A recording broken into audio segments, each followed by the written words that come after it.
All right, so it's sharp, so we can start. So let's I'm really happy to welcome all of you to the webinar. We're gonna get going and go through all of the regions where you can attend the top university, and we'll qualify all of the admission criteria and everything you need to know to be able to get in, and even what opportunities you can find right there. So in the beginning, we're just gonna go and present, just introduce ourselves for a little bit. And then we're going to jump into Europe first, followed by the UK, and then at the end we'll talk about the US. The important thing is, if you have questions, to put them either in the Q&A box or in the webinar chat, because the more questions we'll have, the more we can. Hi, how's it going, Eric? The more questions we have, the more we can tailor everything we have to say according to your needs and level of information and so on and so forth. So we started off with a question about a location, and that's great. How about a question now about what is your preferred region of study? Do you want to go for the EU, the UK, or the US? And then while you answer that, the chat is working now. Ovidiu, let me know. While you answer that, we're just going to go and introduce ourselves. So who wants to start? Do you want to start, Christian? Yeah, sure. I can start. Well, so hello, everyone. My name is Christian. I am speaking to you tonight from Italy, where I live, but maybe you can tell from my accent that I'm originally from the United States. I was born and raised in Philadelphia, the city of brotherly love, and I attended the University of Pennsylvania, an Ivy League school. Some famous alma maters include Elon Musk and Donald Trump, and some very controversial people in this world today. But after graduating, I moved actually to Ukraine. I spent some time in Lviv, Ukraine, where I taught English at the Ukrainian Catholic University. And after that, I moved to Istanbul, where I taught for 2 years at private elementary schools, and also started doing some education consulting there, where I worked with Turkish students and Turkish families, helping them reach their goals for study in Europe and mostly in the United States.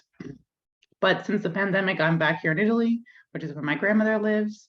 And I've been working with Upgrade since last year, late last year. And I really enjoy working there. I really like our students, and our students are mostly from Romania and Eastern Europe at this time, but we really would like to expand and, have as many different perspectives as we can on our team.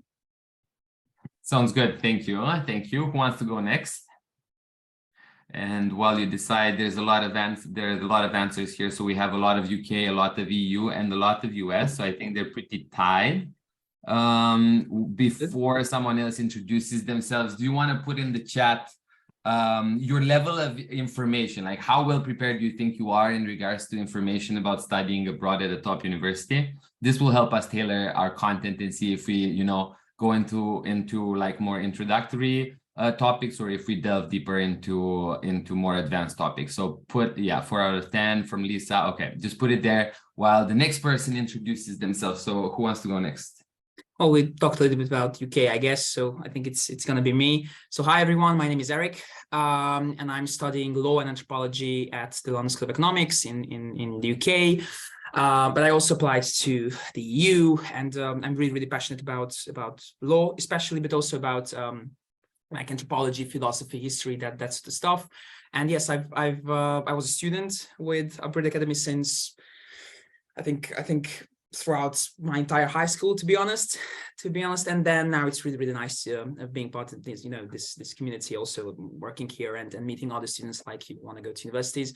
And I really can't wait to hear more about you and your profiles and everything, and respond to your questions. That would be so much fun. And if you have anything to ask about, for example, the UK, but also about other continents, that's nice. And I think we can definitely answer those questions. And then obviously we hope that we can see you in one-on-one meetings later with Upgrade too. Sounds good. Thanks, Eric. So that's great. Before Mate introduces himself, do you want to keep putting in the chat? Put in the chat the level of info that you have. Some of you answer, but if we get more answers, then we'll be able to tailor the material better. So just write, how much research you've already done on admissions to a top university on a scale from 1 to 10. That's going to be great. Matej, do you want to go? For sure. Okay, so last but not least, I'm Matej. I've been an upgrade mentor for over a year now. I'm a first year at Bocconi University, although I applied and been admitted to UK, US, and other schools around Europe, be it France or the Netherlands. I'm really excited to be here, and I hope I can clear some confusion around the EU application system and really present you with all the opportunities that European universities have to offer. So that being said, I think we could start with the presentation. Sounds good. I'll just go introduce myself shortly as well. So I'm Tino. I studied math at Harvard, then I worked in finance for a few years, and then I started Upgrade in 2017. And it's always been, a pleasure to work with all the students that I had. And, on top of building, this profile for admissions abroad, I think at Upgrade, we value a lot, connecting with the students so that the mentorship relationship is very deep. And that's what really got me going when I started Upgrade, and that's what we're trying to do now. So the distinctive aspect at Upgrade is that when you work with us, you work with someone who is where you want to be in a couple of years, who has successfully, transitioned into that stage of their educational journey, like all of the people with us today. So that's pretty much it. We can just jump into the presentations about European universities. So Matej, whenever you're ready, you can share your screen. While Matej is doing that, I get a sense that people, I see a lot of 5, 6, 7s, and 8s for how well prepared you are about information regarding universities abroad. So we can go pretty much in depth with the things. I see some people are interested in scholarships. So feel free to ask questions at any time. You can, raise your hand or ask the question in the Q&A, or you can put it in the chat. We'll take some questions as we go, and then we'll take questions at the end in the Q&A. If you don't get your questions answered, you can always, get in touch with us for like a free session in which we talk exactly about your issues and how you can get your desired school. There we go. So let's start, Matej. Okay, so let's start with European universities. There are many perks to European universities, but also some drawbacks when compared to other educational systems. One of the, I think, biggest and strongest points of studying in EU are the very, very low tuition fees. In most cases, there are, of course, many exceptions, but in most instances, you're looking at well under 10,000 euros per year. Whereas in the UK or US, that's a completely other ball game. But now talking about a drawback, which again, for some is not such a big of an issue, but for many could be.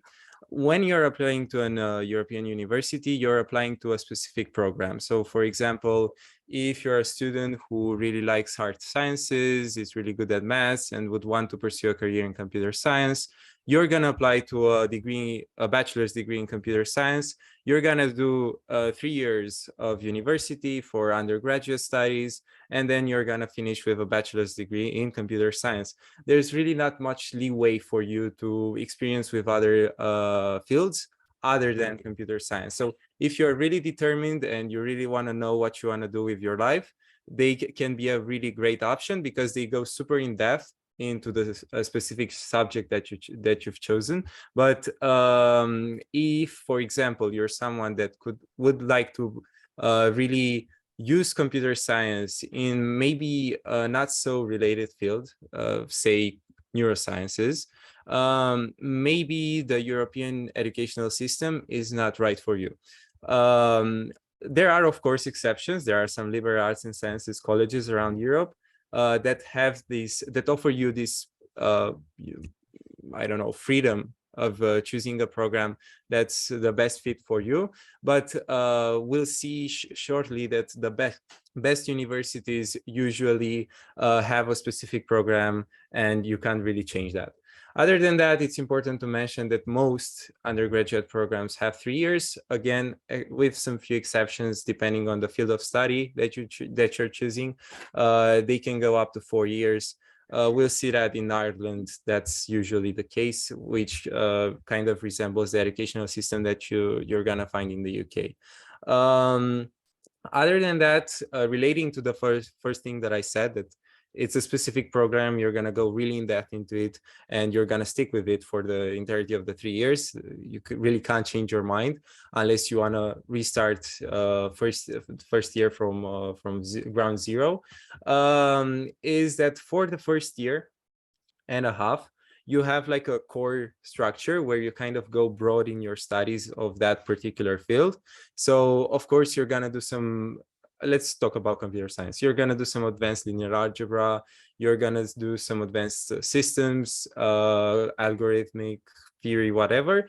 And for the other half of your study, so the other year and a half, you can choose like a specific niche that you want to work on after you finish your study. So these are the elective courses that you're going to be able to choose after you've done 1 year and a half of university. But again, these courses will mainly be in the same area, but just you're gonna go in depth in a more like specific subfield of what you're already doing.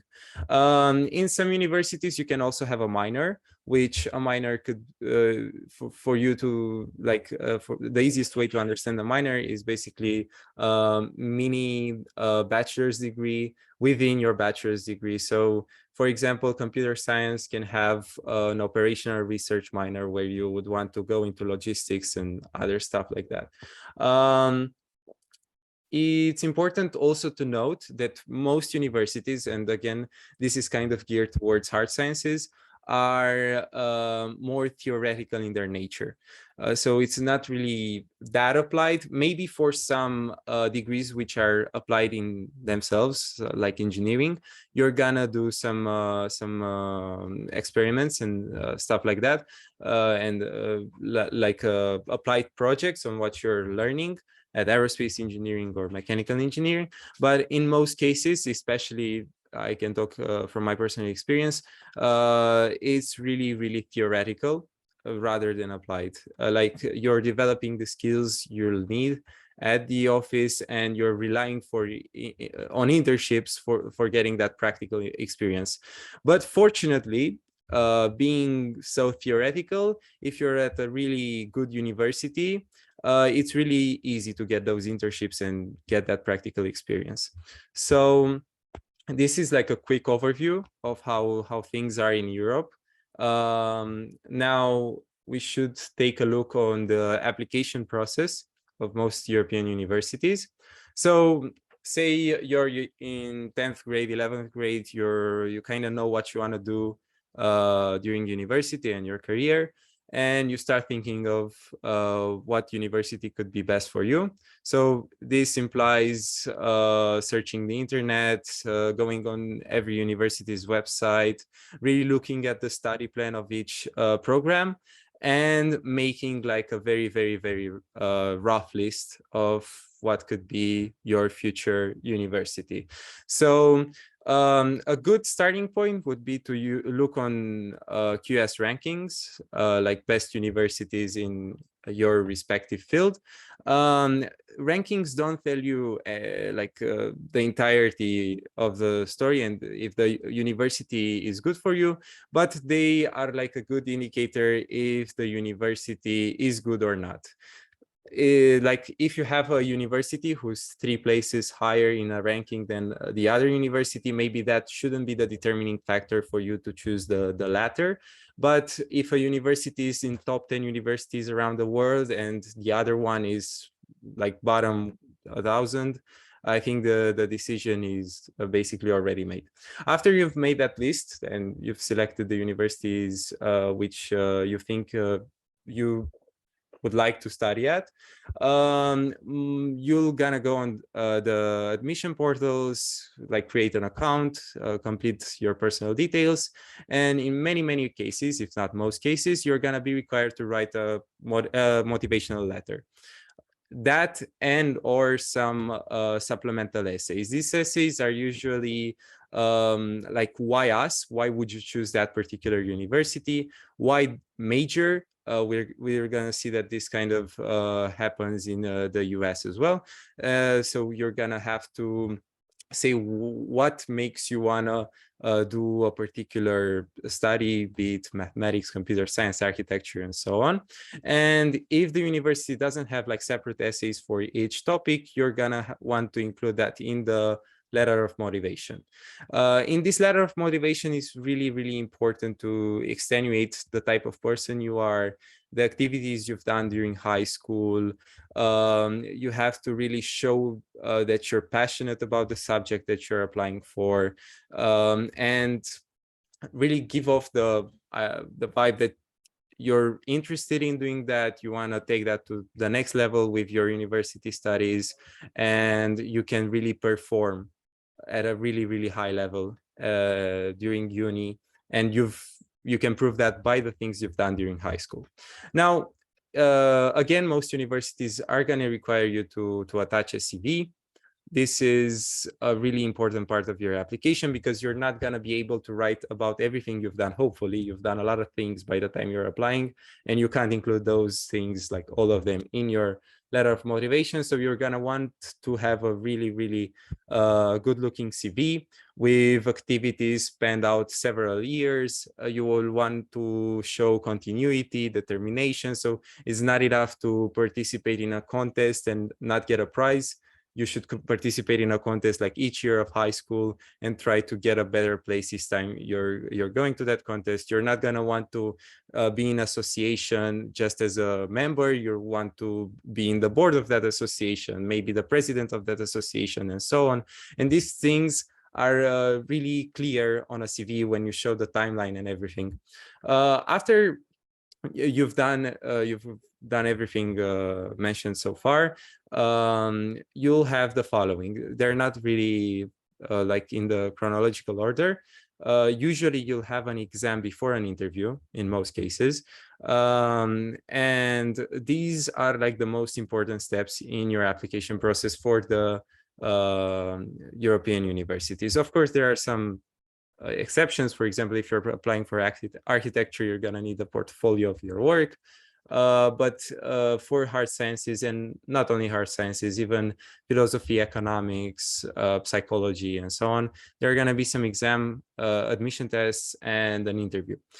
You're going to want to prep a lot for these tests. Some have standardized tests, some accept you to attach an SAT score. Either way, you're going to want to score really, really high. If the CV screening, the motivational letter screening, and your admission tests are going to pass the screening phase, you're going to be invited for an interview, again, where this applies. The interview is going to usually be with a researcher from the university or a professor from that university. If you're applying to architecture, you're going to want to speak about your work, your portfolio. If you're applying to a science degree, you're going to want to speak about your passion for science, what made you apply to that specific major and university, and also maybe a technical interview where you have to solve math problems live during that particular interview and explain them to the professor. After you've been through the entire process, again, this varies from university to university, from country to country, you're going to receive a conditional offer, if everything goes well and you're successful in your application. And these conditional offers are usually bound by the grades you're getting in IB, A levels, or whatever your national exam is. Now, right. Sorry, let me just stop because we have a question there. So from Alexandra, she's asking, what month do university acceptance results come out in Europe, if it's similar to the US or the UK? It varies a lot. In some sense, they are similar with the US because there are different like intervals in which you can apply. So there's an early session, a winter session, and also a spring session. Whatever you do, you would want to apply during the first two sessions, because most universities that offer that spring session have really, really limited places. But I can't give a straight answer to that because they're not centralized like in the US. So you could get an answer by some universities, for example, École Polytechnique, if you apply in the early session by January of your last year, or in Ireland, where you only get an answer after you submitted your A-level grades, IB grades, and so on. You're gonna find out that you got in or not in July or August. So it varies a lot. But I think in most instances, you're gonna know that you have a place in uni by March, April. That makes sense. Makes sense. Yeah. And then someone else, anonymous, was asking, what are the liberal arts schools in Europe? Examples. So most of them are in the Netherlands. You're gonna see some liberal arts and sciences programs in Utrecht, UvA, University of Amsterdam, and so on. But also there are American universities in Europe. So you have Jacobs Bremen, you have American University of Paris, you have an American university in Bulgaria, and those have the educational system from the United States. So where you have a 4-year degree, first year you can do whatever you'd like, and then you kind of build up your curriculum towards a specific degree. But yeah, these are your options if you want a liberal arts degree. So Netherlands and the American universities, wherever they may be. Makes sense. And last question we'll do is, what kind of exams are the most recognized? So examples of exams that, help you get in, I guess. A safe bet is the SAT. There are many universities and many different fields that accept the SAT as an admission exam. So even engineering universities will see civil engineering in Politecnico di Milano, for finance, of course, or computer science in Bocconi. You'll also have some computer science degrees in Finland, in University of Helsinki and Aalto, who again require the SAT. So I think the SAT is like the most helpful exam to have, especially if you want to apply to the US as well. I think Christian will get more in depth into that, even though it's test optional nowadays. For most unis, I think it's really helpful to still have an SAT score. And other than that, of course, your English certificates are really important. IELTS is like most commonly accepted, but there are, and TOEFL, IELTS and TOEFL, but there are other exams who are accepted for you to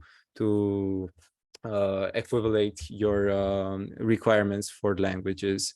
Other exams depend on your your studies in high school. So for example, if you don't come from a mathematical background, like a hard sciences background, you're gonna want to do tests like OMPT, which are used for in the Netherlands, again, for you to equivalent the A levels, the mathematics A levels. So again, there's really not a straight answer. It depends on the university, but SAT, I think it's like the most widespread test and really required in many places. Hopefully that answers your question. Yep, that's great. Let's go on, and then we'll take more questions later. Thanks. No problem. And now relating to the admission process again, there are different admission processes around the world. In the Netherlands, you're gonna see some numerus fixus programs, which means that they have a limited number of places available. And after you've gone to the entirety of the admission process, there's gonna be a ranking. And if you're placed in the top X places in that particular ranking, you're gonna get an offer. Otherwise, you will not be admitted to the respective program. Then there are selective programs like École Polytechnique, Bocconi, and so on, which don't have like a limited number of places. But the admission process is really complex and again, really selected. So only a very limited number of students will be admitted to those programs, and some other programs with normal admissions, which allow everybody to get in. There are some really permissive requirements. And the first semester is super hard. There's like a 20%, an 80% fail rate. And from then on, if things like clear out, you're good, but it's very, very hard. Some examples are in the Switzerland, for example, École Polytechnique Fédérale Lausanne. That's a school where only like 25%, 30% of people pass the first semester exams. So these are kind of the three types of admission processes that you're gonna find for European universities, but I think the most widespread one is the one with selective programs. Now, looking at the international component of European universities and how many international students are in the student body of each country, you'll have the following list. So topping the list will be Germany, even though you'll see shortly that most programs in Germany for English-speaking students are masters, so graduate programs. But the other ones, France, Spain, Switzerland, Italy, the Netherlands, have most of their universities in English. So these, I think, are of interest to you. It's also important to note, as I said earlier, that the Netherlands is really good for English-speaking students because, again, their university programs are really, really great, and they they are in English, so it's not going to be a problem like in other countries where you'll also have to get certified in the native tongue of the people there. Now, other than that, I think it's also important to look at the rankings, as I mentioned at the start of this webinar, because they, again, are a good indicator if a university is good or not. But when you are marginally close to one another, you should determine and make your choice where you want to study based on other factors, maybe professors who teach there, the study program that you have there. Other factors will help you make that final choice. So looking at the top 5 universities in continental Europe, according to QS 2022 rankings, we have Utrecht University on first place in the Netherlands, followed up by University of Amsterdam, still in Netherlands, KU Leuven, which is in Belgium, and Technical University of Munich in Germany, and Groningen again in Netherlands. Now, looking at each respective field of study, like the most popular we were asked by students. Here are the top 5 universities for architecture. You have Politecnico di Milano, TU Delft, University College Dublin, Vrije University Amsterdam, and the Polytechnic University in Valencia. Now, going for medicine, you'll have Maastricht in the Netherlands, University of Milan in Italy, University of Groningen in the Netherlands, and last 2 places are University of Bologna and Sapienza University of Rome, both in Italy. Sorry. Last 2 degrees you're gonna look over are computer science and philosophy, psychology and economics, and also law. Very two popular degrees in Europe. You're gonna have the following list for computer science: University of Amsterdam in the Netherlands, KTH in Sweden, École Polytechnique in France, Eindhoven and Delft in the Netherlands. And lastly, this is the list for PPE and PPLE. UvA in the Netherlands, Utrecht in the Netherlands, Trinity College Dublin, University College Dublin, both in Ireland, and IE University in Spain. Now, this is like the most important components of your admission portfolio to each university. Admissions exams are going to weigh the most, regardless of your field of study. Then the admission officers are going to take into account your letter of motivation, CV, and grades. So it's really, really important to keep your grades high in high school, even though maybe it's not a subject you enjoy. I don't know, you're still not allowed to fail history if you're gonna do mathematics. Just an example. And lastly, are the interview and recommendation letters. Recommendation letters are not that important.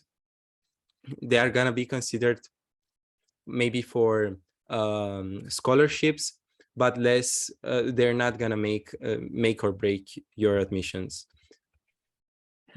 So we have a question here, Matej. So Sevda is asking what we need to add in our motivation letter. If you want to give a short brief on what a motivation letter should concern. Of course. So to sum up, like sorry, I don't know what I pressed. 1 second, so I can get back to. Motivation letters should include, of course, as the name suggests, your motivation for wanting to study there.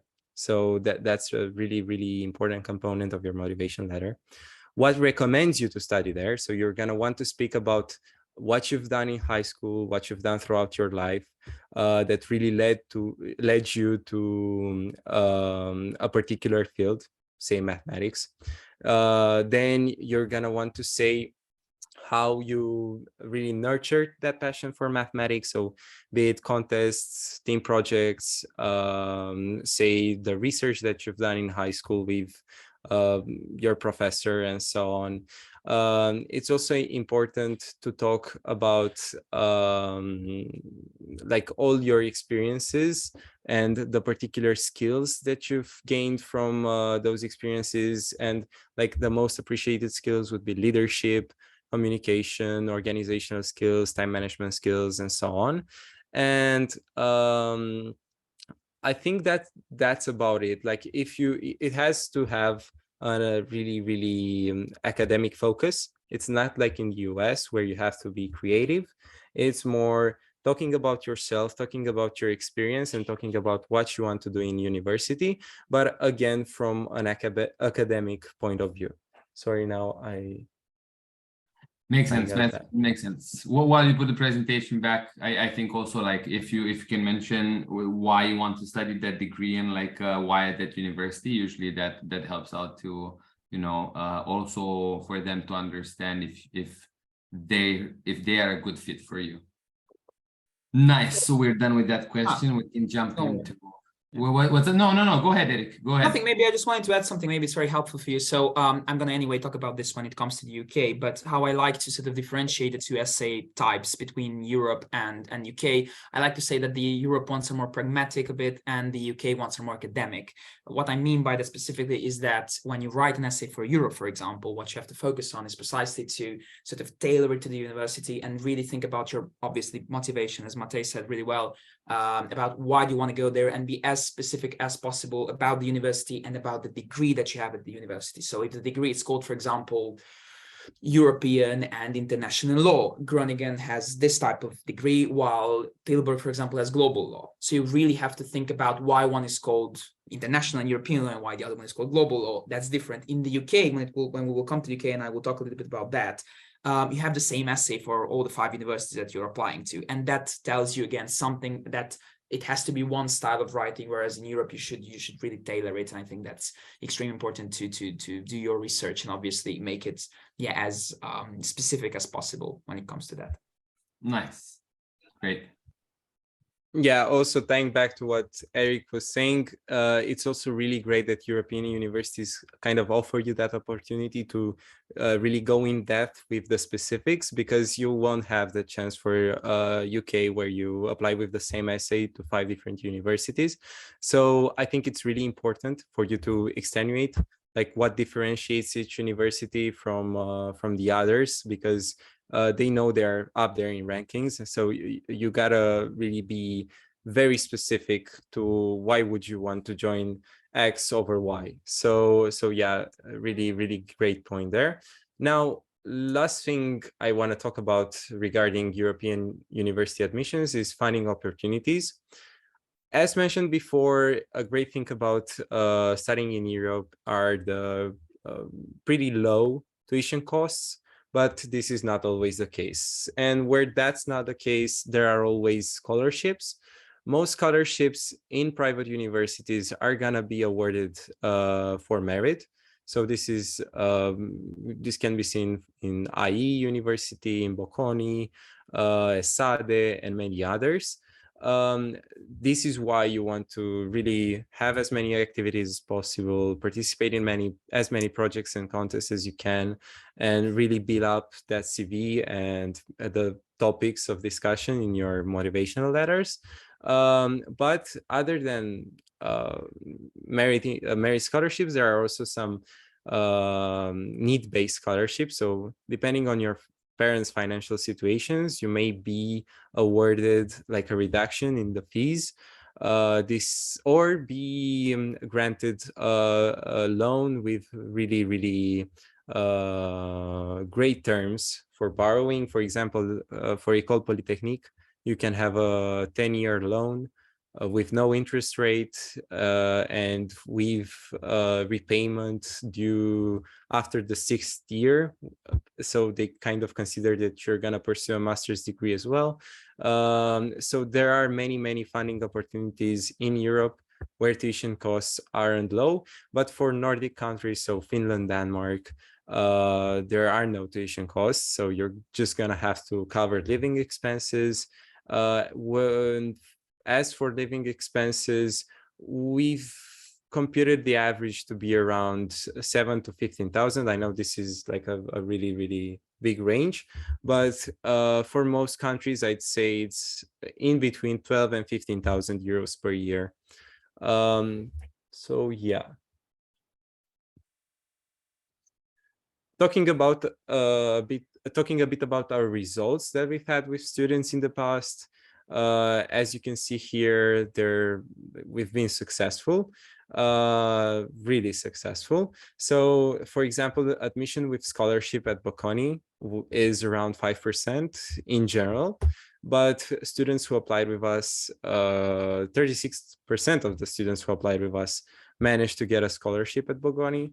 This is really, really hard, especially that if you want to get a scholarship whilst you're a student here, you have to be in the top 15 student, not top 15%, top 15 students out of a 4,000 class. So it's really, really, really hard to get it. So if you can manage to get it before even getting into the university, that's gonna help you a ton. And also you can see here admission rate in France for École Polytechnique, which is one of the best universities for hard sciences, was 100% if you applied with us, whereas engineer is well under 10%, even though here is 10%, we're modest. And also the admission rate in the Netherlands, in general, is 75%, again with us, 100% admission rates. So really, we're gonna help you a ton. It's great that you come, that you make the first step to come here. It means that you are really interested in the process. And I think now I'm gonna let my colleagues continue with admission in the UK. Sounds good. So before Eric takes the mic, I just wanted to, can you actually leave the last slide so I can just tell people what's that, because I recommended it to someone as well. So basically, thanks a lot for all of the questions. We've tried to answer a lot of them in the Q&A and in the chat. And some of you asked about particular things. So Victor was asking about biotechnology. Other people were asking about specific extracurriculars that they can do. And what I wanted to say is that you know, the next steps with Upgrade would be these sessions that are free.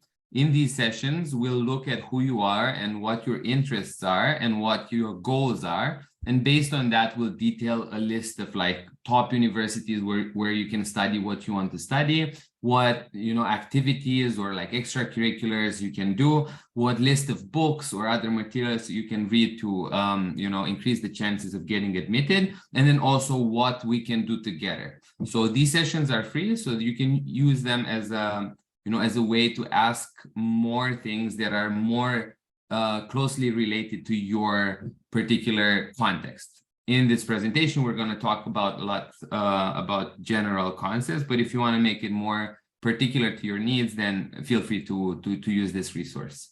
And that's pretty much it. Thanks a lot for all the questions. They were very good questions, so keep them coming. I'm working hard on the Q&A box. And then Eric, if you want to start talking about the UK, anytime you're ready.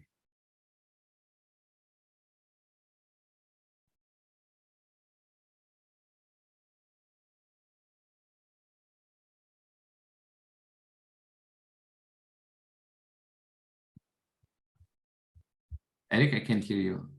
Is it just me? Now I think you can hear me, right? Yeah.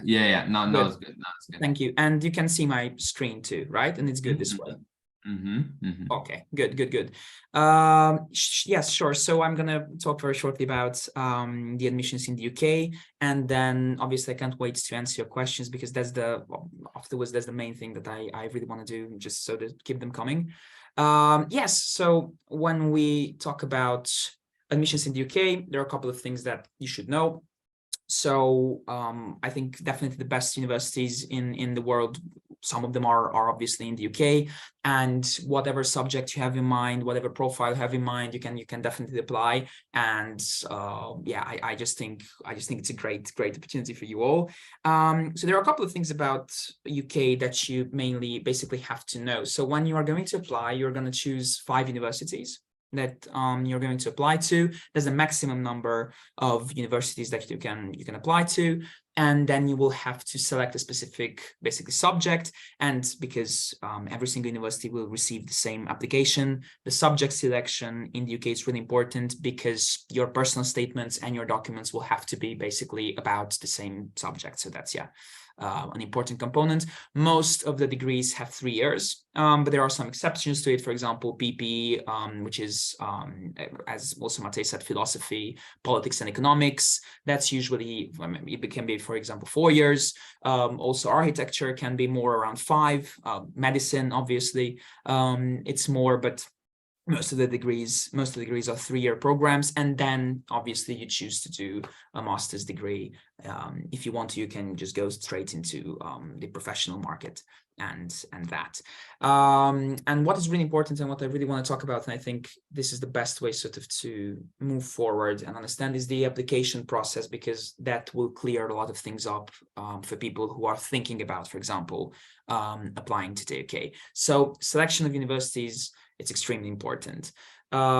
These universities all have special traits. And again, when I said that you're applying to the best universities in the world, that's true. I mean, for example, when I study anthropology, I have a professor who wrote, his name is David Graeber. He wrote The Dawn of Everything, which is a book, which is basically currently the most famous book in anthropology. Then I have another law professor who worked for the Royal Courts of Justice, and he was a clerk there for a very long time. So you have all these. Then in the economics department, there is a professor with Nobel Prize in economics. So these sort of perks you will get at UK universities. And obviously, when we talk about Oxford, Cambridge, LSE, and all these major universities, yeah, so these things just they just keep coming, and it's a really fun thing to sort of delve into it.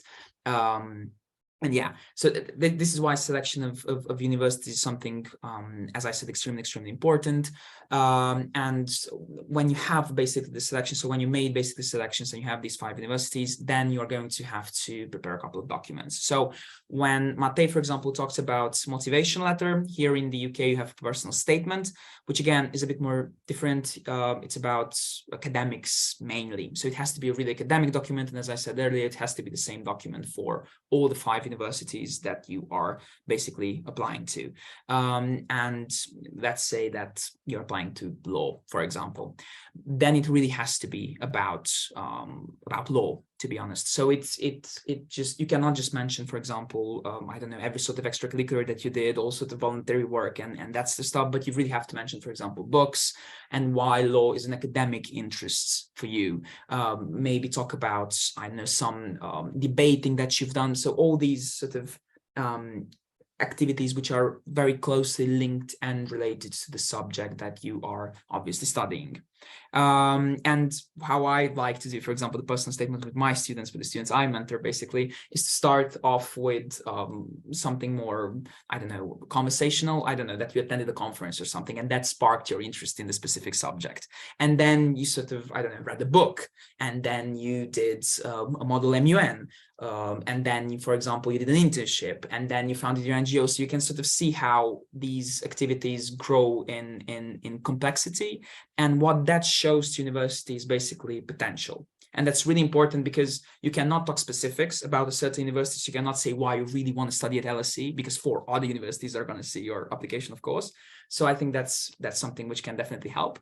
But you show potential. So you sort of started in high school at the very beginning in 9th grade, and then you sort of moved along and you become better and better and better. And you are obviously going to become your best self when reaching university level. And that's what universities usually will want from you. And yeah, that's just a sort of a nice structure, for example, a personal statement to have. And then that personal statement obviously is going to be accompanied by a reference letter from your teacher. It depends. You can really choose any teacher you would like to. That's, I mean, somebody. The most important thing is that that teacher has to know you for a very long time. So, for example, that he or she can write that they know you for, I don't know, 4 or 5 years, or 3, whatever, and that they can sort of confirm what you've wrote in the personal statement. So it can be a nice document which sort of accompanies, as I said, your personal statement and says that yes, what the student is saying there, it's true. And then the third thing, which is really important, is obviously grades. Not necessarily grades while being in high school, but the grades that you're going to have in your respective baccalaureates, IB, A levels, so and so on. So the finishing high school grades, and you are going to obviously send them as a predicted grade, just as Matej said. So it's basically the same process as in Europe with the predicted grade. And then you're going to receive a conditional offer around May, April, February, somewhere, March even. So that's when you're going to receive a conditional offer, and then you're going to have to meet that conditional offer with regards to the grades. But another very important thing that you have to sort of look to is the exam preparation. So certain or specific exams. For example, if you apply to law, then you have to take the LNAT, which is the Law National Admission Test. And if you apply to medicine, you have to take, for example, BMAT. So there are certain subjects which have specific examination, which are not easy, to put it lightly. So the academic evaluations in the UK are not easy, and are definitely worth heavily preparing for when you are planning to apply.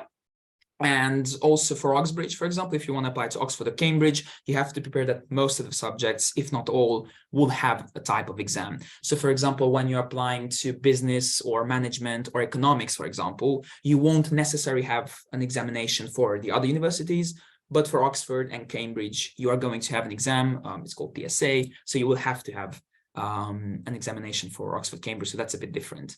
And also you're going to have interview. You're going to have an interview if you're applying to Oxford, Cambridge, most if not all times.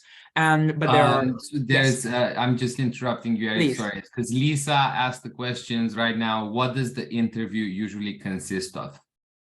Yes, that's a very good question. So when you're applying, and let's hope that you are reaching the interview stage for Oxford and Cambridge, then usually the interview style is you're starting off with an easier subject, let's say, or with like a conversational discussion, and then the interview starts getting gradually harder and harder and harder to near impossible. What they're testing this way basically is not if you are responding correctly, but how are you thinking about your responses and how are you thinking under pressure condition. And that's something that you obviously have to learn. And with Upgrade, we are preparing like all of our students basically who reach that stage with mock interview questions, with that interview style that Oxford and Cambridge has. And yeah, that's something really important to nail and prepare for when it comes to that, especially also the type of questions, but also the type of stress and situation that you are going to be under, because that's something that you haven't experienced until then. So yeah, that's going to be something important. I hope that answers your question. Awesome. Thanks. Let's take another question now, since we took one. Please. So Alexandra's asking, how are scholarships now in the UK that they left the European Union? I heard Sure. it's harder to get financial support right now. Sure, definitely. Also, if you want to, for example, ask me anything about the universities, I mean, most of you, I think, know most about UK universities, so I think it's really important. That's why to talk about like the intricacies, admission, and all that stuff. So ask me also about that if you want me to. And about scholarships, that's a really interesting topic too. So when you apply to the UK, you apply, then you get in or not, and you, as I said, you will find out around February, March, April, around that time. And then if you're fortunate enough to get in, then you will apply to scholarships. That's different to the States when you already apply for financial aid when applying. So for the UK, you apply, you get in or not, and then you apply to scholarship, obviously. The number of scholarships are few, like there are very few scholarships, to be honest. So you have to know that when applying. That's something which is very important, but that doesn't mean that you cannot get them. There are some. For example, at the London School of Economics, there are 3 or 4, for example, scholarships for university students, for European students, for example, especially Eastern European students and Central European students. There are specific scholarships for Italian students. So these are really, really specific sort of scholarships. And if you get them, you have to, I mean, if you're applying to them, you have to write another application. Usually it involves another essay. That's what it involves. And then if it's a private scholarship, which usually is, then it obviously implies also an interview with the person who's giving to you the scholarship. For example, I have one of these scholarships. So when I applied to the UK, I was the first university year, which, you know, after Brexit. And I just didn't have the loans. And I applied to LSE, I got in, I was really happy about that, obviously. And then I applied to get a scholarship. And I said, just let's see what's happening. If not, I'm going to the Netherlands, no problem, whatever. And then I got the reply that Mr. Kadas would like to invite you to an interview. Now, this Mr. Kadas is the person who's offering these 3 scholarships for Eastern European, Central European students at the LSE from any degrees. I mean, around 200 students applied for this scholarship, and only 3 of them, 3 of us got it eventually, and 9 of us were invited to the interview. And it was this interview with this Spanish, I think, millionaire or whatever he was. And we had this interview face to face. It was a really, really nice and fun experience. And I thought it went horrible, but at the end it went good, and I got it. So it was a fun experience. And yeah, and what I really want to say by that is just try it, because I think if you really want to pursue the UK and you're ending up not doing it because you're afraid of the scholarship or not getting the scholarship, I think you just won't know. So I think what's important, and this is what I want to finish off with, don't confuse pursuing with applying. So you can apply if you really want it, and then you can see if you get the scholarship, if you get in, if you can afford and you want to go to the UK. But you can apply to other universities too, and in the end you can choose another option which suits your financial situation, your personal situation better. But at least you will know that you have that opportunity or not, because you really never know. I hope that answers your question. That's awesome. That was really helpful. And then Pelin is actually asking what IB or IP subjects are good for law. Since you're studying law, she wanted to get your input. Sure. I mean, there are no specific subjects, to be honest, when it comes to law. I think maths is pretty important. I think what is important for law is a well-rounded profile, and some people, for example, confuse that. I mean, some of my colleagues only applied with like this type of history, sociology, philosophy, and no sort of, I don't know, mathematics, or like I don't know how they're called in English. In Romanian they're called real subjects, whatever. But what I want to say by that is I think it's important to have a well-rounded profile, but I wouldn't stress that much about it. If you really want to be sure that your subject combination is good, then what I would do, I would apply with mathematics, computer science, that sort of stuff. So have a subject from that part, and then also have history, sociology, and some essay-based subjects, for example. And having that combination, I think it's really helpful, and it really shows that you have a very different set of skills that you can apply to. What I heard from a counselor was also theater or drama can help if you can take it, because it allows you to practice, your speaking skills. So anything that Yeah. could also help. So yeah, I think in general for law you can go pretty broad. I think it's probably important to go with what you're best at, right? So you can get those grades, so you can get into a top school. And Christian also wants to add something. Go ahead. I'm not exactly sure about Europe, but I'll tell you one thing, that for the US, you know what is one AP test that a lot of law programs and law programs look for? Art history. Art history, because it's a very analytical subject and you're writing a lot of analytical essays. And they say that those skills that you develop when you take AP art history as a high school student are very similar to some of the first year law courses that you will take. So that might be a bit out of the box, but it's interesting, art history. No, definitely. I think definitely that's right. If you want like a personal example, I did A-levels and I did maths, history, sociology. That were my A-levels. I don't know if you're thinking about that. Nice. Let's go on. Yes.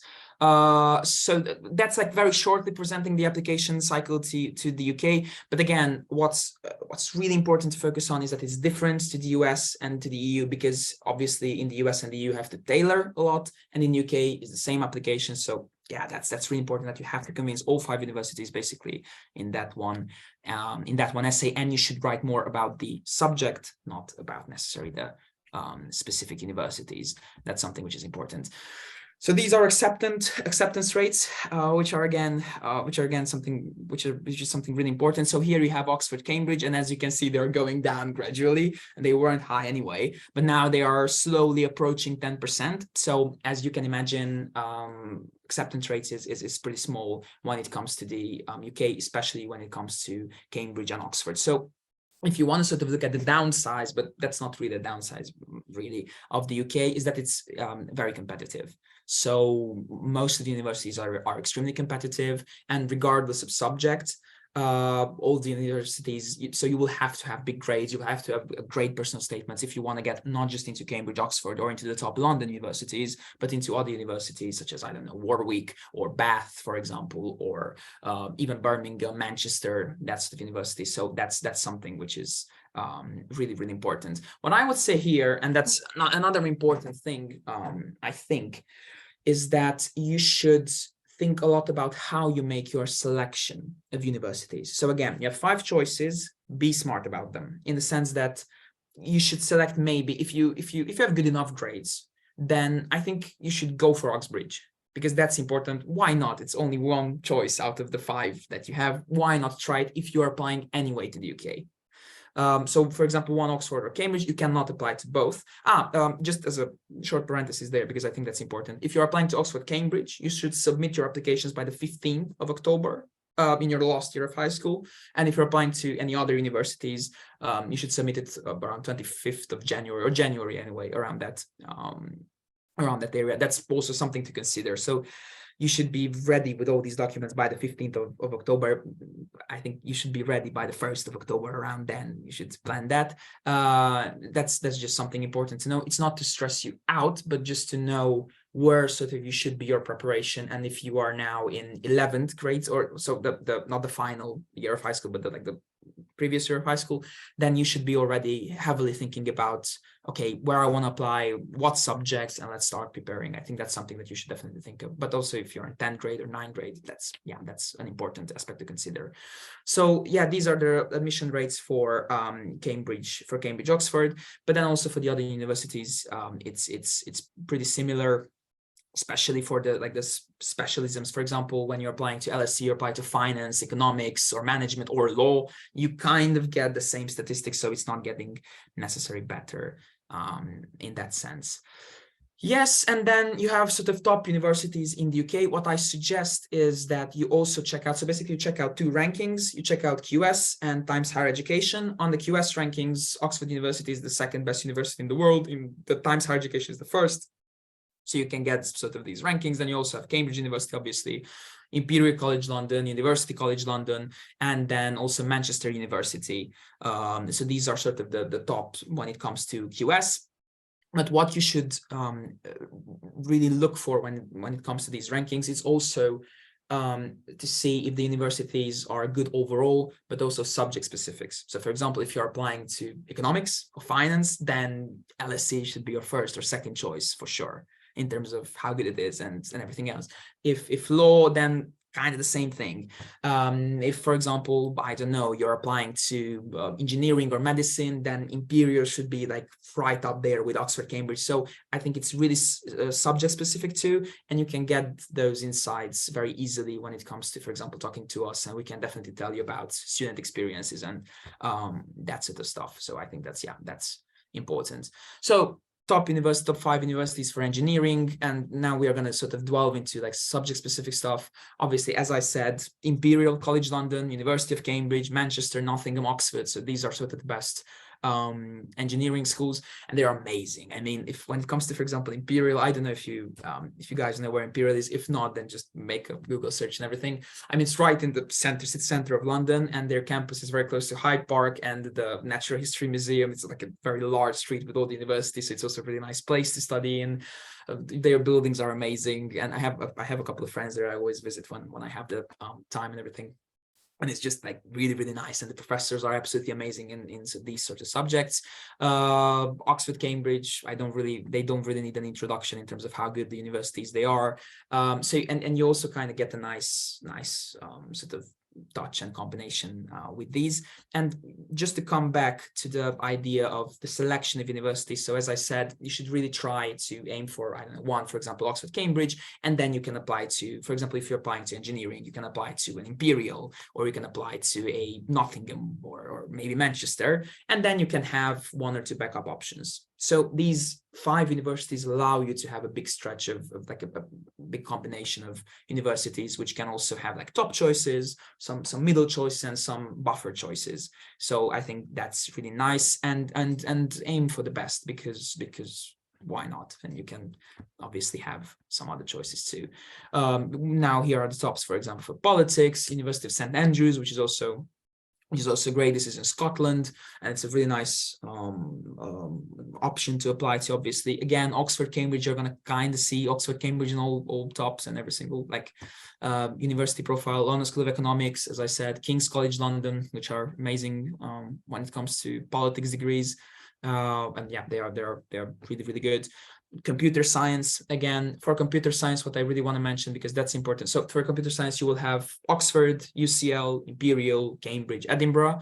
For computer science, not just Oxford and Cambridge will have a test, but also, for example, Imperial, you will have to take another basically tests for Imperial too. So it's not just the personal statement and the reference letter, and you should check that for every single university you're applying to, definitely. But it's really, really clear, so you should just go on the sites, and then it's right there for every single university, for every single subject, what they require, and if you have to take your exam or not. So again, as I said, it's usually the personal statement and the recommendation letter and the grades, but exams can happen which are either subject specific or either university specific.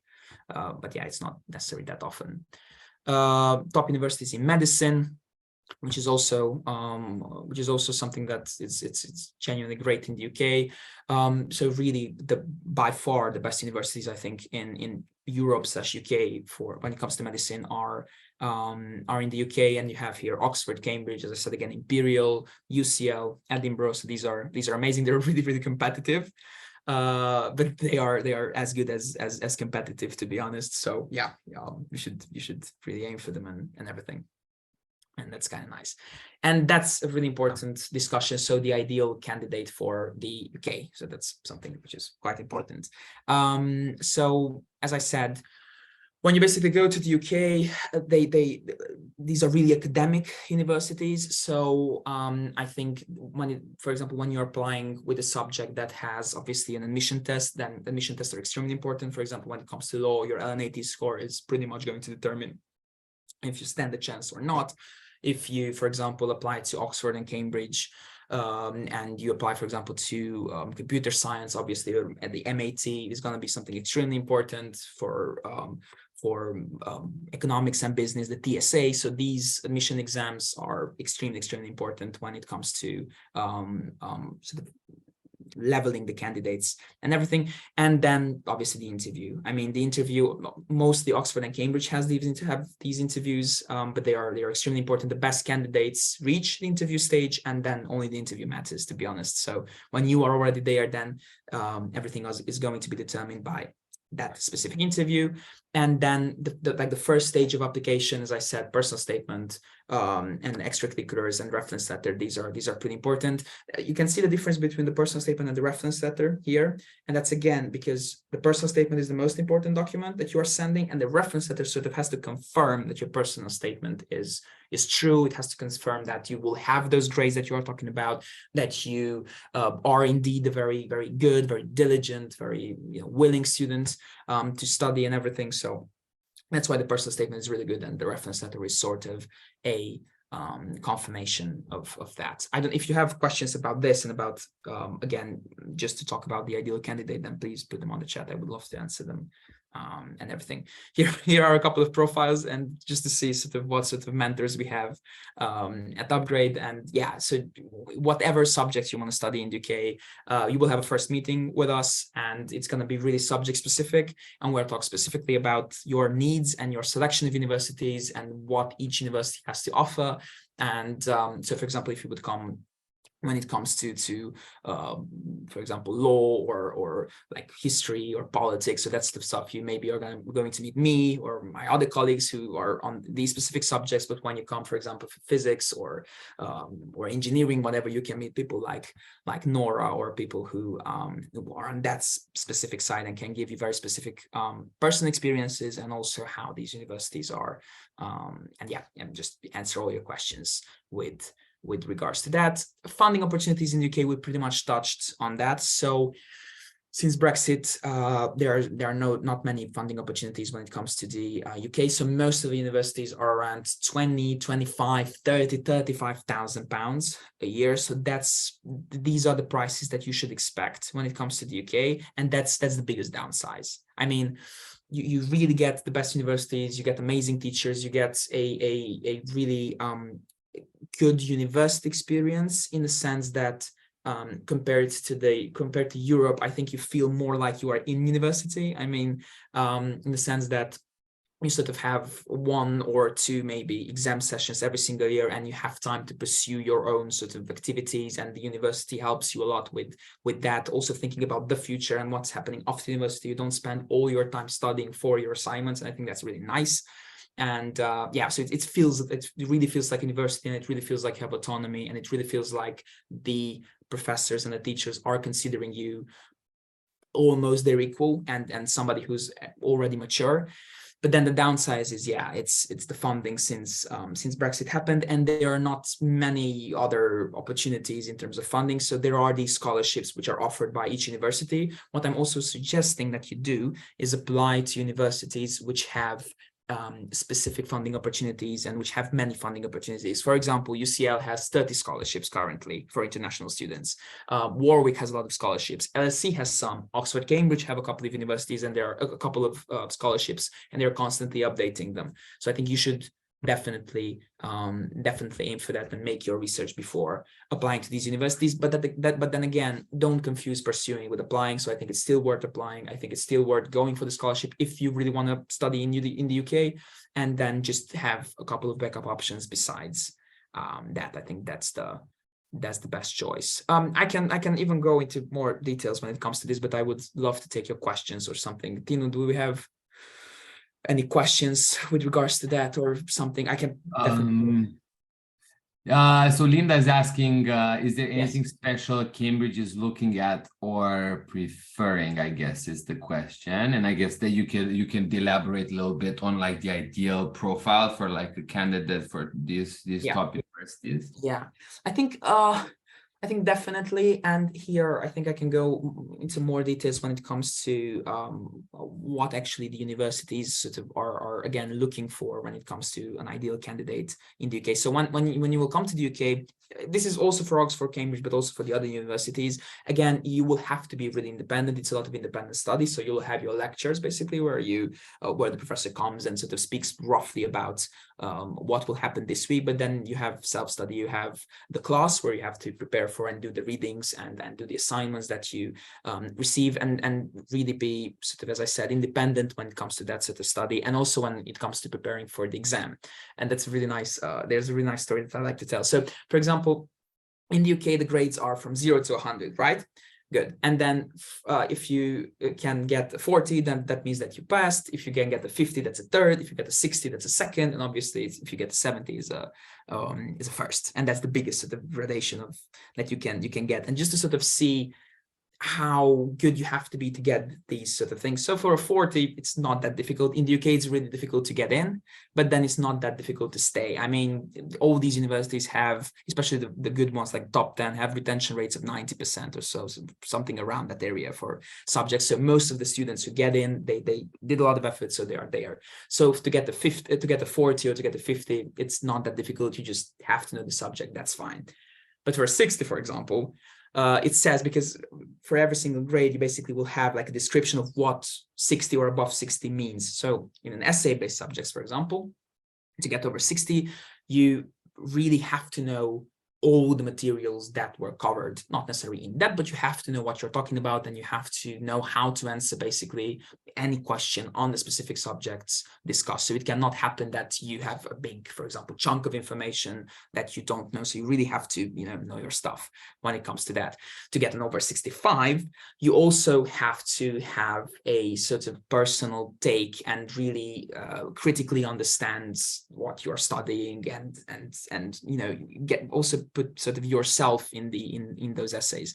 Now for first, you also have to, as I said, again, critically analyze it, and you have to come with your own take. So it's not enough just to know what the teachers have told you, or just to know what these essays, for example, contain, but also to come with your analytical sense and really combine them and make it your own, so that no other students had that type of essay and that type of understanding. So that's for first. To get a 90, for example, there is and we always make fun of that. To get the 90, for example, in the top UK university out of 100, you have to, I don't know how it's, there's a specific word for it. You have to reformulate how the academia thinks about that specific subject or whatever. Nobody gets a 90. No one ever got a 90. I don't know if anybody got a 90, but you basically have to reform what the specific teacher was thinking about that subject. You can kind of guess that that's impossible, but that's just sort of to speak about the ideal candidates and what's the things you have to prepare. If you want to ask about other fun stuff, just ask away, because I love to talk about these sort of perks that are happening in UK universities and stuff. Like, we can't hear you, Tino. There we go. I said awesome, and Lisa had another question. Yes. What are the requirements to go on an exchange year to another country from a UK university? Sure. I think exchange, that's another big advantage of the UK, that they have all sorts of exchanges with all sorts of universities. And they still have them even after Brexit. So that's not, I know that some people said that that's going to affect the exchange programs and stuff. It didn't really. You have maybe fewer options, but it's not necessarily, it's not a major thing.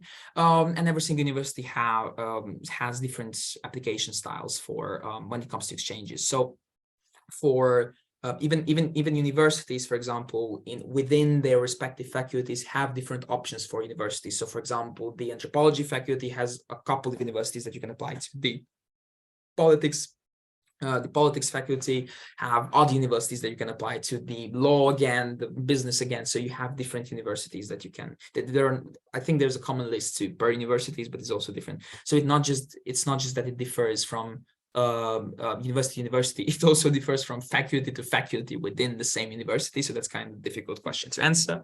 But how it works, just to get an overview, is that usually you spend your third year as an exchange student, and then you come back and you finish basically your fourth year as so you still do 3 years, but the third year basically is at another university and you spend the year there. If you want to do 6 months, I don't know specifically how that works. It's not that common. It's usually a year that you are going to do, and you should definitely think about how you want to pursue that exchange, in the sense that if you really want to go to another university and you think that exchange will add value to your degree, then that's fine. I mean, I don't know, if you're doing law, for example, and you want to do some French law and you want to do, I don't know, 1 year in Sorbonne, for example, that's an interesting take to have, because then you sort of learn something new and that can really complement your studies.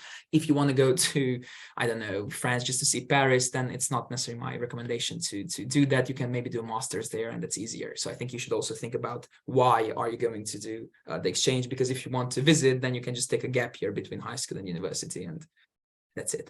Yeah, that makes a lot of sense. We also always talk to students about that, how like during your university studies, the main focus was like, you know, should be or could be on the quality of education, the opportunities that's going to yield, because you have the rest of your life to think about, you know, other things in terms of experiences. But if you can blend them, then that's the best. There was another interesting question from Avni. She was asking, if we were to do things completely independently, how would you prepare and go outside of what's done in school to prepare better for like these universities, or like suggestions of things you would do that you can do completely independently without, you know, any sort of help? Sure. Good. So what I would do, it also depends again on the subject. But what I would do is get as much academical knowledge about a specific subject as possible, and talk to people who are way brighter and more experienced than I am at that specific stage. So just do internships, for example, when it comes to I don't know, any specific subject. Do think about like shorter ways of getting a grip and getting good experience, and also long-term ways. For example, an internship you can do within 1 week, 2 weeks, whatever, and you can write about that. And this is regardless if you're doing law or engineering or any other subjects, because it's a practical experience. It shows that you have a real passion for the subject that you're studying, and it's a good differentiator for when it comes to other students. Obviously, the best experience you can have when it comes to applying to the UK is something that other people don't have. So it's something very, very specific to you.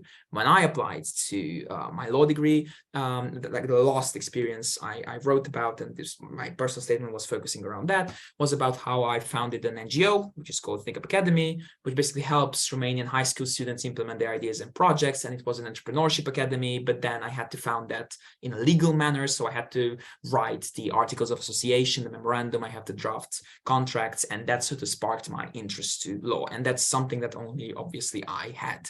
That was a very specific idea, and then that helped me a lot in also getting the scholarships, because when I had this interview with this Spanish millionaire, then we talked a lot about that academy, and he liked it, and yeah, that was the conversation. So, and it was something very specific to me, and you should think about something like that.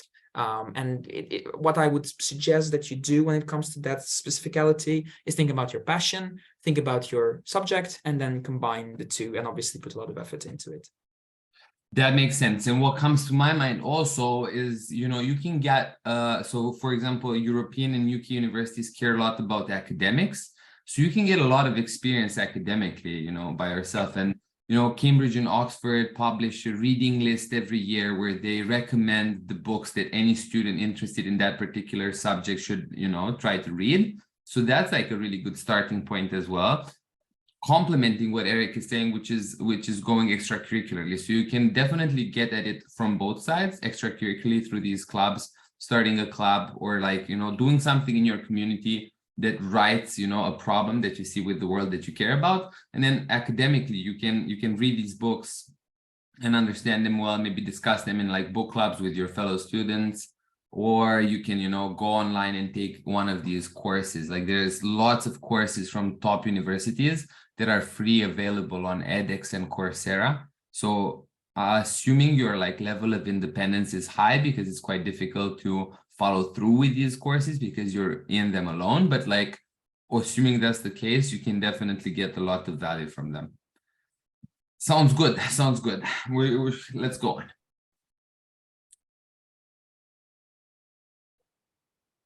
Do we do other questions, or I just continue? No, I think we can continue. There's more stuff, right? Sure. Yeah, Definitely. Yes. And what's the time? So do we go for? I think we have like, you know, let's keep 5 minutes, and then 5 minutes for Q&A, and then Christian starts. Sure. So just to see a little bit about our results. So there's a normal admission rate to Oxbridge, which is 19%, but this is way less in practice. I mean, this is for all degrees, it's a combination of all degrees, but it's way less in practice. And we have a 38% admission rate when it comes to, you know, helping students getting into Oxbridge. I think this year is going to be better. We've helped loads of students get into Oxbridge this year. So yeah, I think I really think that, yeah, this is nice. And we are having better and better mentors by the day when it comes to these Oxbridge admissions. So yeah, I think we have a really good experience, not just, and something which is really important here, and I really want to mention it, is that we are going to help you not just with the normal part of application, so with the personal statements, with the essay that you have to complete, but also with your admission tests, and also with the academic part, which is the most important part, and which is the most difficult to get help with when it comes to that. And we are really going to tailor like specific ways in which we're going to help you with that sort of academic parts when it comes to the interviews, giving you mock questions, giving you mock interviews, preparing you for that interview, very specific interview style that Oxford and Cambridge has, and also preparing you for the admission tests, which again are really specific, and mentors who took that test and passed it and got into the universities, they are going to help you with them, which again is something, you know, really, really cool. So as I said before, working as a mentor for Upgrade, I was a student, and I got a lot of help with LNAT, and LNAT is a really specific test, as most of the UK admission tests are. So it's really important to get specific help, specific guidance, specific feedback with regards to the respective admission test that you have to sort of complete. Yes, and again, which is really important, and I think, you know, I'm just reiterating it that you can book a free session with us basically, and then we're going to talk specifically about the UK, because there are general rankings, there are best universities in the UK, whatever, but it's really important to tailor it to your specific career needs. And when it comes to the UK, there are more complicated matters which are also involved, which is also financial matters, and that's the part, and they can be solved. So if you want to apply, if you are good at what you're doing, if you're passionate about what you're doing, then definitely apply to the UK, because I mean, I love it. I enjoy it. It's one of the best countries to study as a university student in. But you need to understand the context of your application. And I think these private discussions with one of our mentors when it comes to the application in the UK, it's going to be really, really helpful for you to understand what UK means for you and how can you make the best out of this option. Maybe you know that you want to apply there for sure, and that's the only place that you want to apply to, and then that's an option, and then just discuss the universities, just discuss what subjects are you applying to. But then also maybe you want a B option because financially it's something more difficult to you, or you don't know what scholarship options you have available, or how difficult it is with your specific subjects to get in. And those are specific discussions which we can discuss in these one-on-one meetings. Yeah, and yeah, I would just love to meet you there, and I can't wait. Awesome. Thanks so much for your presentation, Eric. I think that's great. I guess I think we answered a lot of questions, and we did so in the Q&A as well. So I think we can go ahead to the US and then keep answering questions as they come. Okay, should I share the screen, or is there another one person? Yeah, go ahead and share the screen. Okay, 1 second here. Nice, a lot of good questions, a lot of action. So we're going into our 3rd hour strong. So yeah, continue to ask questions, and you've been doing amazingly. We had really, really good questions. Thanks for your engagement. It's been awesome to be here with you tonight. And now Christian's gonna tell us a lot about the US. And then as Eric was saying, if you want to continue the discussion with us, you know where to find us. One thing I wanted to actually add is that we have a lot of great content on Upgrade. So if you look up Upgrade Education Global on Instagram, you will see a lot of like great content we publish about deadlines, admissions, scholarships, results, and all this stuff. So make sure to follow us if you want to stay up to date with all of the info that we put out on top universities. And with that, we go to Christian. Yeah, sure. Good evening, everyone. Thank you so much for joining us tonight. And last but not least, we have the United States. As I mentioned in the introduction, if you heard me, I'm a graduate of the University of Pennsylvania, which is an Ivy League university. We also have our founder, Tino here, who is a graduate of a higher ranking Ivy League university than mine, correct? No. Harvard. No. So I always think I also got into Penn outside of I was just the other Ivy League I got into it, like and like even to this day I dream of like the cool life that I would have had at Penn with like you know, because they call it Yeah. like the social Ivy, and I was very social, and like Exactly. Harvard I was not as social. So like, you know, I don't know, did I do the right choice? I don't know. Yeah. So one of the things that I would like to emphasize here for students from around the world, international students, is that studying in the United States really does add value to your life. I know it may seem geographically very distant or a dream that could be very hard to realize, but studying at a top university in the United States really offers you so many opportunities in terms of networking. You know, after I graduated from Penn, that really close-knit community really helped me in my beginning of my career and working. And also just like the experience that you have, because whereas the European schools and the UK schools tend to be extremely academic focused, the US schools, the schools in the United States are focused on developing a person overall. And that process, that outlook for the universities is reflected also in the application process. So the United States is very big. We have 50 states, but most of the schools that students are interested are located here on the East Coast, and some also in Florida, and also, of course, in California, and also here in the Pacific Northwest in Washington and Oregon. So the educational system in the US is obviously different from the systems in Europe and the UK. You apply to a specific program, and sometimes, in certain cases, also to a specific program. For example, the University of Pennsylvania, my alma mater, offers the Management and Technology program known as MNT. It's a very prestigious program.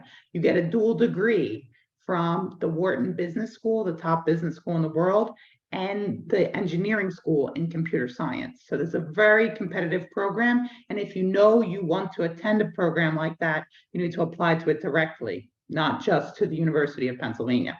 That's just one example, but other schools have others.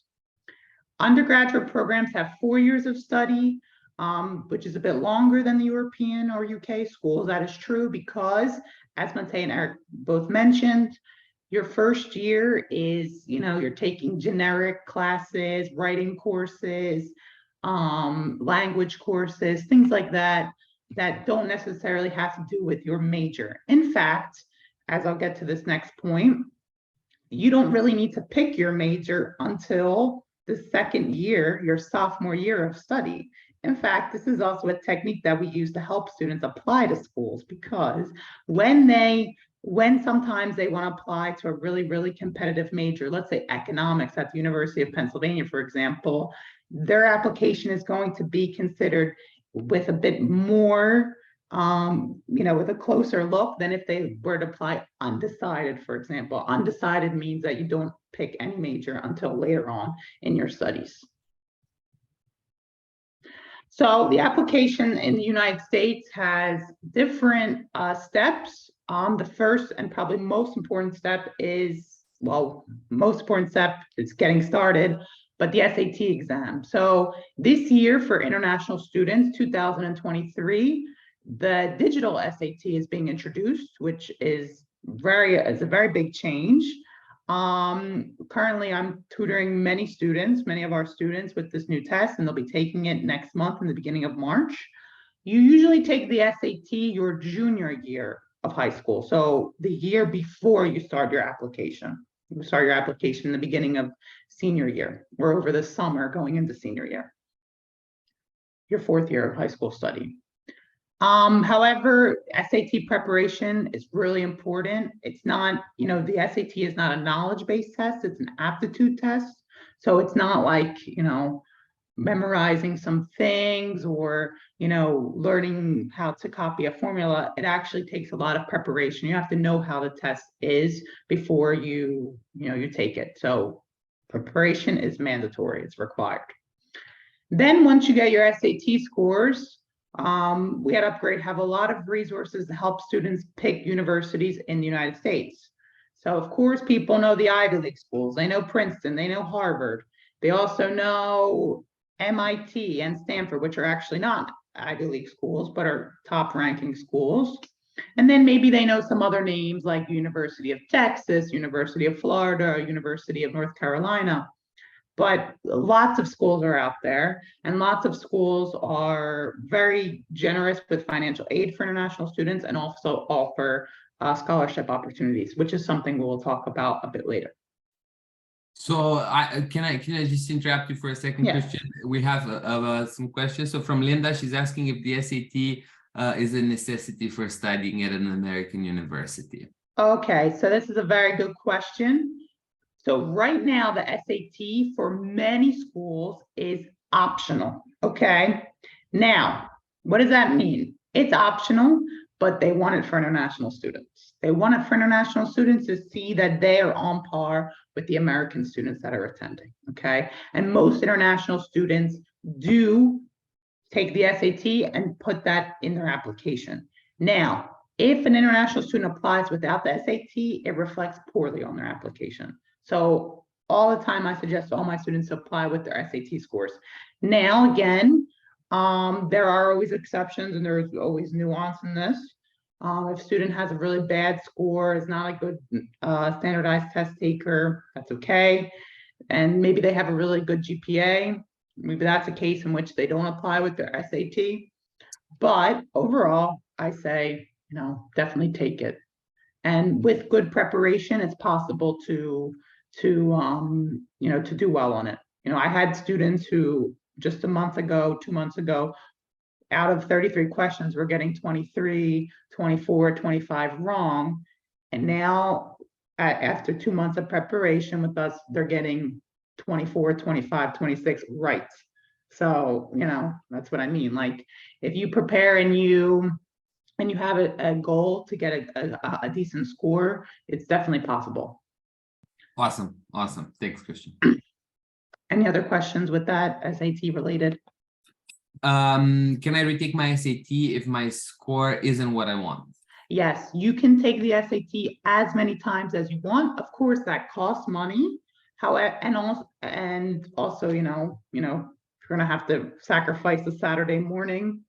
And I don't know how many times you want to do that, but there's also a thing called Super Score. So the SAT now has 2 sections. Back in the day when I took it, it had 3 sections, but it has 2 sections now, reading and writing and math. And many schools accept your Super Score, which means, let's say you take it in March and you get a certain score in reading and writing and a certain score in math. Let's say you take it again in June, you get a higher score in reading and writing, but the same score in math. Many schools will accept that higher reading and writing score because it's your Super Score, and they will pair it with your high math score. So yes, you can take it as many times as you want. I usually suggest the students to take it 2 to 3 times because the first time can be a little stressful. So the second time they feel better. And then the third time they're really, really prepared. And that's usually when they get their best scores. Nice. And I would say the final question is, what is the recognition of the A-levels at US unis? Yeah, so that is an interesting question. That depends a lot on the school. Some schools will say like that's perfectly fine, that they'll have good scores, that's fine. I do know that some of that should never be a problem at the big schools. However, I did notice in some of the smaller liberal arts colleges, sometimes there was some difficulty in transferring grades from international schools. But overall, I would say if you're applying to big schools, that should not be a problem because, United States schools are full of international students, so they're used to converting these scores. What's worth noting is if you're applying, right, in the US, they look at the SATs in your application and then the A-levels have to be on par, but like it's rare that the conditions for A-level, so that conditional offer that you get in the UK is as high in the US.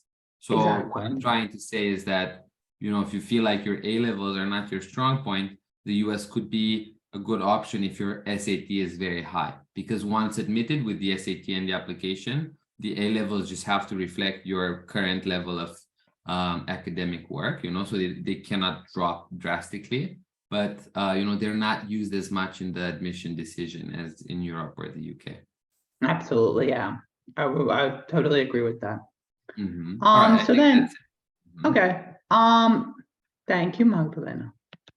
Then after that, we work on your activities list, which is part of your Common App. So this is a word, this is a phrase that you'll hear a lot when you apply to the US, the Common App. It's basically this big portal where you submit all of your application materials to various schools. And unlike the UK, where you have 5 schools, with the US, you can apply to as many schools as you want. That's America for you. Part of your Common App has to be your activities list, which is where you put your extracurricular activities, all in high school. Probably, however, the most important part of your Common App is your Common App essay, also known as your personal statement, which is a very interesting piece of writing where you reflect on your personal journey, what you want to do in college, how your academics in high school have affected you, also your extracurricular activities. We work really closely with students to ensure that their Common App essay or their personal statement is really good. In fact, I find this personally really important because I know I got into Penn because of a really good essay. So I really work with my students really closely to make sure that their essays are out of, you know, off the charts. It's really important. And then for some schools, you also have writing supplements, which are just other smaller essays that you have to write. They'll basically be, why do you want to pick this school? Why do you want this major? Things like that. Again, also very important. And then before you are, you know, given acceptance, some schools, not all schools, but the top schools for sure, will request an interview, which I think, I mean, as Eric was describing the interview for LSE, London School of Economics, the US schools interview is much more informal. It's more of an information session. You know, you get to ask your questions of, you know, to an alumni, and, you know, you get to speak with them and they can clear up any doubts or questions that you may have. But overall, just in brief, this is the overall application process for US schools. So when we talk about admissions rates to schools, we have this example here to Harvard, which is about 3.19%. And it's constantly going down, down, down, down over the years. In fact, Penn, University of Pennsylvania, their application, their admission rate rather, is so low that they're not even releasing their admission rate anymore. So what does this mean right now? Well, it means that over the past few years, US schools have been getting more and more applicants. So the pool is much more competitive than it's ever been before. That's why it's so important that if you do want to study in the US, you work with someone who understands the system and is an expert and is here to help you throughout the way, from the beginning to the end. Because whereas I was able to apply on my own a few years ago, it's really hard to do that today. It's really hard. You know, there's so many different systems, there's so many new things, there's so much nuance. You really need someone to have on your side, you know, helping you with all of this. One of the top things about the schools in the United States is that earning opportunities, definitely. If you're interested in really starting your career in a very big way, going to school in the United States is definitely the best option, because I mean, I've lived in Europe now for 4 years. I grew up in America, and just the salaries and the way people work in America is completely different. Now, of course, you have to consider the culture, the working culture. There are so many different things, but if you really want to get a really good start to your career, studying in the US is the best bet, and these numbers reflect that. Sorry, I missed that. There's a question. I don't know if we're gonna Yes. take it here, but Alexandra is asking if we can talk about financial aid for international students from low-income families. She says she heard Ivy Leagues are generous and you can even get a full ride. That's definitely Absolutely. I also got a full ride from Harvard, so definitely. So Christian, if you want to tell us more about financial aid, Yeah, for sure. That's something I was going to talk about a little bit a bit later, but then we let's can definitely go. talk. Let's do that. So Alexandra, we'll just talk about that in the financial aid section. Is that okay? Yeah. Because we'll go through the general information, and then we can answer your specific question. Yeah, exactly. Because definitely there are so many things out there. And in some cases, I'll just put this out there. For international students, there are some opportunities where studying in the US is actually cheaper than it is in Europe. And people don't believe that, but it is possible. You know, you just have to have the right resources, know what to look for. And like I said, have someone on your side throughout the process who really is guiding you and giving you all those things. Okay. So just to step back and talk about the SAT and ACT. Now the ACT is another test. It's a little bit, how do I say it? When I was in school, they said the SAT was the test that the kids took on the coast. So on the East Coast and the West Coast. So, you know, New York, Philadelphia, Boston, Washington, and then California. And the ACT was a test that people took in the middle of the country. Now that's changed. We work mostly with the SAT because it's just a better test. I think overall it's much more logical. And also, why study for two tests when you can only study for one? Because schools accept the SAT as well as they accept the ACT. So that's not a problem. However, as we see, because of COVID in 2020, many SAT and ACT test dates were canceled, right? So many schools had to go test optional, and they're remaining test optional at least until 2024, okay? So it's a possibility that next year, 2024, they will not be test optional anymore. That's why it's important for students to prepare to take the test regardless.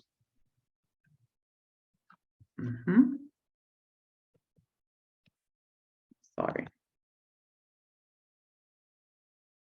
So an ideal candidate in the US, definitely extracurricular profile is very important.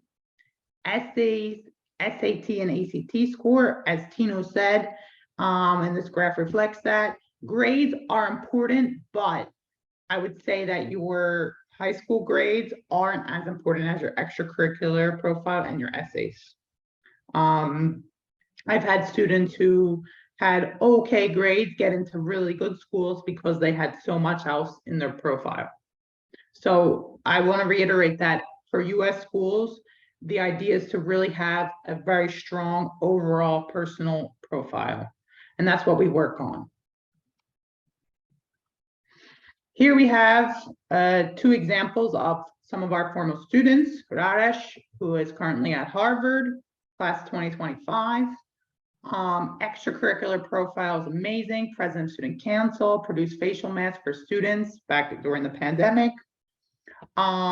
Really good academic profile as well, robotics, informatics, computer science, but also he has other interests as well, such as dance, photography, and community service. These are things that American schools really love. They love to see diversity, right? They love to see a student who is really good at science, really good at math, but also has a more artistic and creative side. Maybe they do creative writing, maybe they do dance, maybe they do painting. All of these things are really, really good for US schools. And then we have Ines here, who is currently at NYU, New York University, another really top school, right in the heart of Manhattan in New York City. So academic prep for children for the Romanian language, design classes, architecture, model UN, really involved in social issues and a really strong leader. all of these things really were accentuated on her application and really helped her get into NYU, a really good top school in the US. Okay, so here I'm going to talk about funding opportunities. Before I do that, are there any questions based on anything else we talked about in the US? No, it's just financially. So there's another Just question about financial aid. scholarships for dual citizens and the one about full financial aid and how you qualify for that. Okay, great. So financial aid, merit-based scholarships, and sports scholarships. All of these are available to international students, but it depends on the school. And like I said, we have resources and data and like tables and databases where we have all this information that we can share with our students. And mentors will be working really close in helping the students find the schools that offer a great amount of financial aid, merit-based scholarships, and sports scholarships. What was the question about? I just want to. There was a question about dual citizenship as well. Yeah, there is one. Are scholarships available for students with dual citizen? One is US who live in Europe. So yeah, so that's a good question. Students who are US citizens should apply as US citizens because they can at that point they can also qualify for FAFSA, which is the US government's financial aid for university students. Okay. Now that's really helpful as well, but beyond that, it also, your percentage of getting into really good schools as a US citizen is actually sometimes higher because the bar for international students is quite high.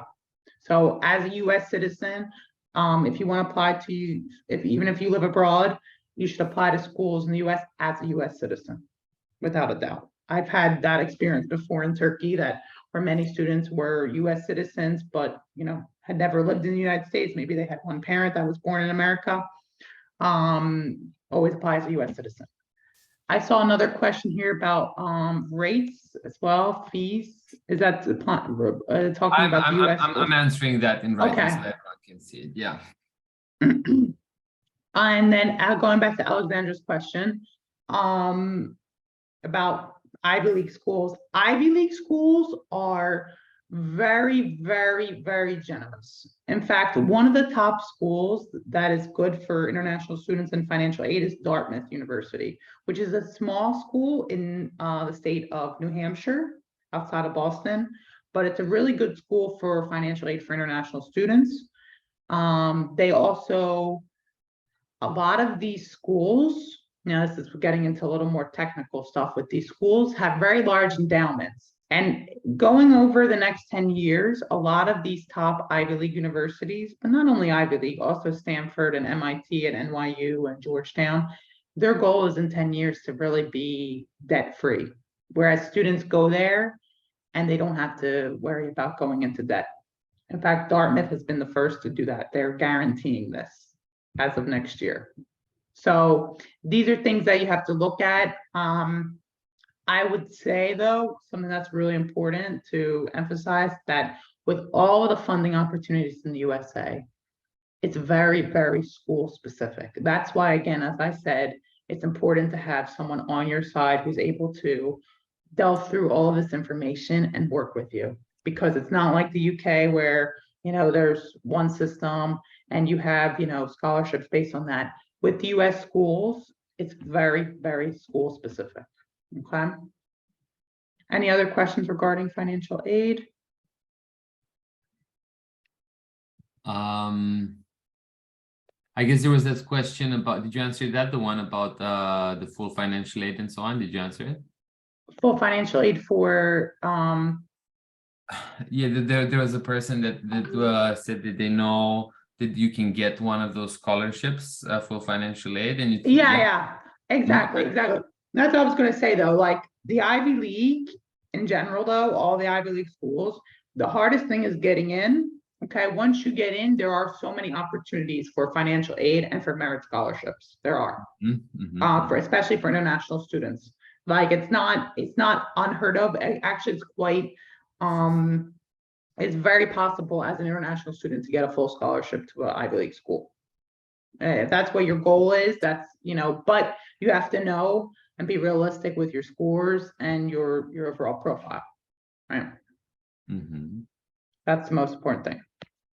All right. I think that's Okay, and then, so let's look here. Admission to Ivy League, so normal is 7% overall, with upgrade 20%. We talked about 2 examples of some of our former students who got into the Ivy League. But let me also say that we don't only have to apply to Ivy League. There are so many other schools in the United States that offer amazing opportunities in terms of study, also financial aid opportunities. So it's all possible, but as I said, when you want to apply to the US, it's important to have someone, on your side helping you. And I see you're answering another question. I see a question here. Do you have to be an exceptional student to get a scholarship into the Ivy League? Yes, you do, for sure. And what does that mean, exceptional student? You'll probably ask. Well, if we go back here, I'll just show this slide again. All of this really needs to be really strong. Your extracurricular profile, you need to be involved in lots of things, really strong essays, top SAT and top SAT scores and grades. I also saw, and I don't know if I just want to touch on this because this is a question that comes up often about English requirement. I saw someone ask something about TOEFL or something. Yeah. What about the, you asked them. You answered that, yeah. Yeah, So I'm typing here. I'm like, my fingers are going, but yeah. Yeah, so again, because that we didn't include that in here, but yeah, so for American schools, TOEFL or IELTS, most of the top schools need an IELTS score or above 7.5 is 7 to 7.5 is usually the minimum, and TOEFL is usually 100, 105 in terms of that. And yeah, that's an important requirement to have. And one thing about that too is if the language of instruction in your high school is English. So let's say you go to the British International High School in Bucharest or in Istanbul, you're not required to take the IELTS or TOEFL.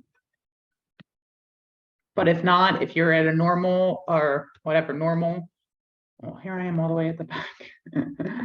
If you're at a normal school, like a state high school or a private high school, and you just have English lessons, but the instruction is not in English, then you do have to take IELTS or TOEFL for sure. Okay. Any other questions regarding US? Yeah, I would just reiterate this, like, this is a big difference here. Yeah, so Sonia is asking, what's a minimum of extracurricular activity do you think is needed? Yeah, that's an awesome question, Sonia. That's a great question. So actually, the Common App has space for 10. Okay, now you don't need to have 10, but at least 8. You need to have 8. Now, with that though, it's not just like, oh, I write for the school newspaper. I wrote a little article this big, my freshman year. So I put that on there. They're also looking for leadership and initiative. So what are you doing to really make a difference in a certain organization that you have at school? Did you start something? Did you develop something? An NGO or a startup or something like that. And these are all things that we work with hand in hand with students. Like we really emphasize this, especially if they want to apply to the US. Nice. And someone was asking about gap year. I gave a short response, but they were asking whether a gap year would decrease your chances of being admitted. At the US, in the US. Mm-hmm. No, actually, not at all. Of course, it depends what you do on your gap year.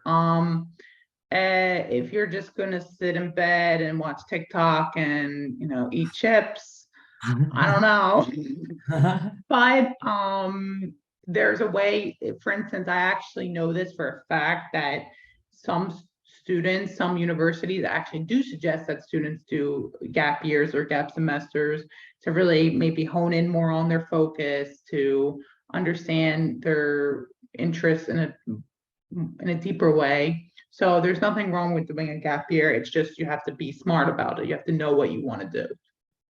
Absolutely. And I would just say that we had students that applied, you know, and like tried to shoot for the stars and get into a top university. And like some of them did not manage to do it the first try, and they took a gap year and they did extra things to you know, improve their profile. Like they either did research or internships, or like they, you know, got themselves involved in interesting experiences, and they applied again with positive outcomes. So there's that to know. So you can always, because in the US you can apply more than once, you can apply, you know, as many times as you want, and that's not recommended, but you could always try to do that if the US, if you think you haven't like had enough time to do something right, in the US is the dream for you.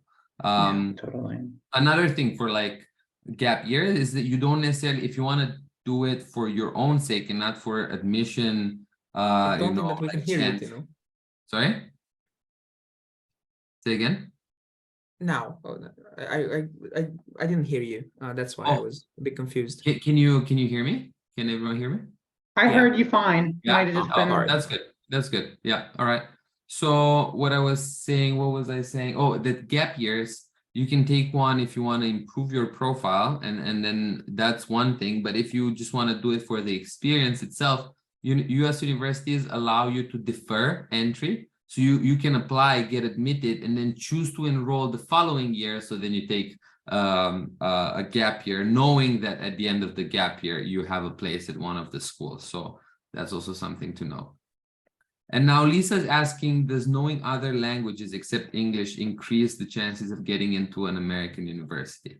Absolutely, absolutely. Again, that's something that reflects my background, because I grew up between Italy and the US. And you have to remember that America is a very isolated country. And I tell them of the international students that I've always worked with, you know, especially my upgrade students from Romania. They always tell me, you know, how can I stand out? And I say, talk about your culture, talk about knowing different languages, talk about how that impacts your life, because that's something that, as Eric was saying, something that's different. That's something different from the average American student's application. Talking about languages, cultures, what it means to be from different places, what it means to be from Romania, what it means to be from Ukraine, what it means to be from Turkey. You know, all of these things this is also a place where these are also topics that you can use in your personal statement, your Common App essay, or your supplemental essay as well. Right. I think that's pretty much it. I think we answered a lot of questions. Thanks for that. Those were amazing questions, all of them. Thank you, Christian, Matej, and Eric for like the amazing presentations. And I think in the following days, we're going to send out the recording of this webinar. So if you want to rewatch it, that will be available.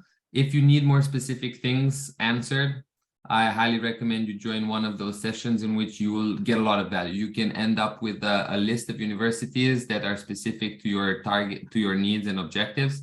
You can get recommendations on ECLs and academics that you can do to increase your chances of admission. And you can also see how you can work with us to increase your chances of admission. So, you know, I suggest you get in touch with us. Otherwise, you know, you can follow us on Instagram, and we'll post a lot of good things and also like events in the future. So we'll have more events that will target more specific topics. So make sure to stay in touch to find out everything.